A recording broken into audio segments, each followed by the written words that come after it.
Welcome back, everybody. Here we are talking about Luigi's Mansion Dark Moon, or Luigi's Mansion 2 as it's soon to be known as. Now, I played the 3DS version, which is Dark Moon, originally released in 2013, but I'm making this video for a couple of reasons. One is obviously because I think it's a great game and it deserves to be talked about more. And two is to drum up some excitement for number 2.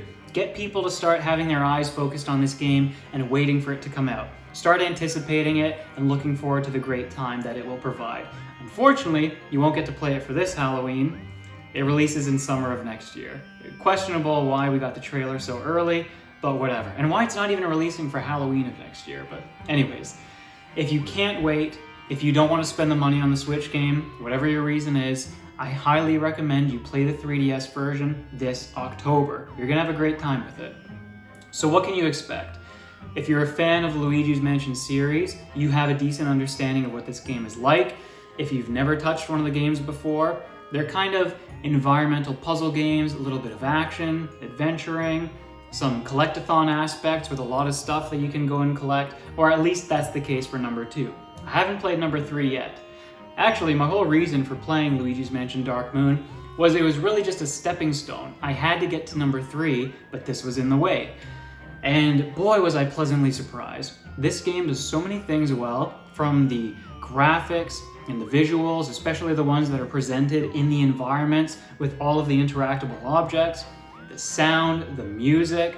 There's so many fun moments where, for example, Luigi could be in an elevator and the tune that he's humming could be from Luigi's Mansion 1, could be from another part of the Mario series.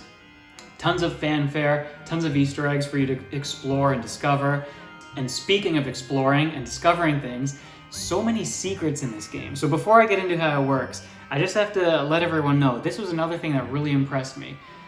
If you played Super Mario 3D Land, also for the 3DS, there were those little warp blocks that you could jump in and they would take you to a bonus room. You'd have 20 seconds or whatever to collect a bunch of coins. There are elements like that in this game. I'm not going to detail them exactly because they're for you to discover and you to find out, but just you're coming across one type of secret and a second type of secret and a third thing that you can collect or a fourth thing that you can see that you didn't expect there. This game just continues to throw surprises at you, and hopefully Nintendo can add even more to it when they remake it or remaster, whichever it is. Now, how does the game work? It is a mission-based game. So there's different zones. For example, Zone 1, I'll call it a zone, is the haunted house. And the way that the missions break up the zone is, for example, in Mission 1, you might have access to the front courtyard, and then to the main foyer, maybe a bathroom, and a garage. Once you complete the objectives in those areas, Luigi gets called back to the main hub, and then you can go and play Mission 2 or replay Mission 1 if there are certain things that you want to go back and find. Now, Mission 2 might be starting in the bathroom and main foyer, dining room, basement, and other parts of the zone. And typically, when you get to the last few missions of any particular zone, that's when you can explore the most stuff. They're a little bit more challenging, a little more time-consuming, but nothing is too time-consuming. Now, on 3DS, you weren't actually able to save your progress during a mission. You had to abort the mission, go back to the hub, and save from there. Maybe that's going to change on the Switch. At least with the 3DS, you could just close your clamshell and put the game to sleep. One thing about these missions, though, is your first time doing them, some of them might take 20 minutes because you're learning the level, you're trying to figure out where everything is, you're trying to solve the puzzles, you're getting stuck here and there, you're not familiar with what areas require backtracking or what has changed from mission 1 to 2 or 2 to 3. And then when you learn the layout and you replay it to get collectibles or whatever it is, you can beat it in 2 minutes or 3 or 4. And this game keeps track of so many stats and so many things, and this is why I said it's great for so many different kinds of players. You can compete with yourself to try to have the fastest time possible. Maybe you want the fastest time with a certain amount of coins explored or gathered. Maybe because every level has a finite amount of coins, you're going to be determined to find every coin in the mission. And these things are not necessary for you to beat the game. They have these little bonuses associated with them, but nothing that you have to worry about, like I think with the coins, you're strengthening your poltergust. That's going to happen naturally at some point as you play the game. If you're someone who's replaying things early on, of course, you can attain those upgrades a little bit sooner, but don't worry about it. Now, there's so many directions I can take this review. Let me focus on the puzzles. The puzzles were also a really pleasant surprise.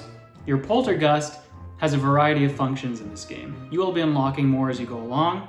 Some of them are great for combat, others are for exploration. Actually, everything doubles for exploration and interaction and for combat. And with the puzzles, you're going to be interacting with some things in a physics puzzle. So maybe you're playing with the weight on a switch, and you got to put a vase here and a potted plant over here, and that'll depress the switches, and you can go on, whatever. There could be other puzzles where you're actually playing with water levels or with the flow of water, I even think. It's been a little while, but I just remember making a mental note of different physics-based puzzles in this game, and I'm thinking, are you kidding me? A shrunken down little game like this on the 3DS screen, 2013, and this is the level of the puzzles and the challenges that they're giving us? Really impressive. So a lot of different ways that you can play the game. Now, before I talk about the poltergust in combat, there's a little bit of lore that's really interesting to share. So when they were designing controls for this game, they were experimenting with different ways of using 2 thumb pads to control Luigi and to control the poltergust. It was not feeling too great in the development process. It was actually a little too complicated. They feared for the players.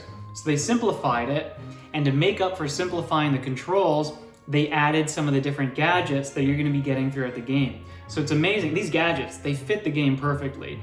It's interesting to know now that they're actually afterthoughts in some cases. Anyway, I just thought I'd throw that at you. After you play the game, you can look into that. I got it from Wikipedia. Hopefully it's credible. Should be.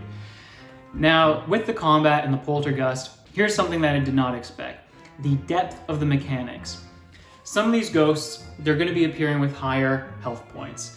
And it's like, okay, you're sucking it up, but you have to stop because it's going to turn around and hit you, or whatever it is. Well, actually, you can have a lot of fun and you can test your abilities. Obviously, to pull back on the circle pad, to pull away from the ghost, is what's going to make you suck it up a little bit faster. If you push forward into your suction, you actually start to trail the ghost like you're on a jet ski. And you can use that in certain boss fights or with certain tough challenges, some tough fights, to evade things.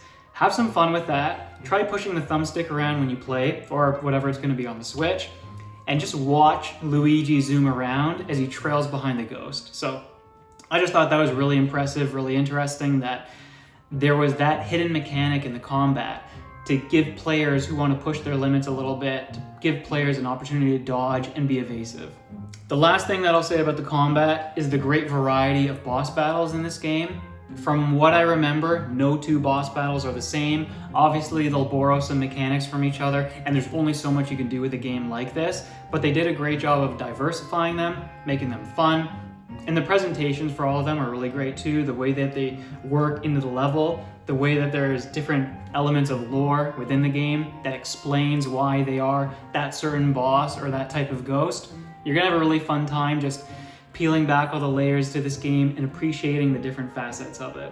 Now, finally, to close this video up, I did not really tinker with the multiplayer modes, which I'm sure they're gonna be improved for the Switch version. I tried playing them single player just to test them out. I can't exactly give a fair critique of them. The base game though, the single player game, has so much to do. I think I spent about 30 hours going back and replaying a lot of the missions and just trying to collect as much as I could before getting too frustrated or too tired of the game. So you can expect something that's 20 to 30 hours. Maybe if you want to speed through it, you could beat it a little bit faster, although you might get stuck on some of the levels, and there's no shame in that. Or it's going to be a game that you keep on replaying because you love the layout. You love how once you familiarize yourself with the missions, you can play them really quickly. You can play it for more than 30 hours. Anyways, if you've already played the game, I would love for you to chime into the comments and just let more people know that it's a great game worth playing. If you disagree for whatever reason, of course, you can let everyone know that as well. And for those of you who have not played it yet, let me know. Are you looking forward to Luigi's Mansion 2? Or maybe you just want to get your hands on what I talked about already. Play the 3DS one, play it this Halloween season. Whatever you choose, like I promised, you are going to have a great time with the game. So that's all. Hope you enjoyed this review. Thanks everybody for watching, and I will see you in the next one.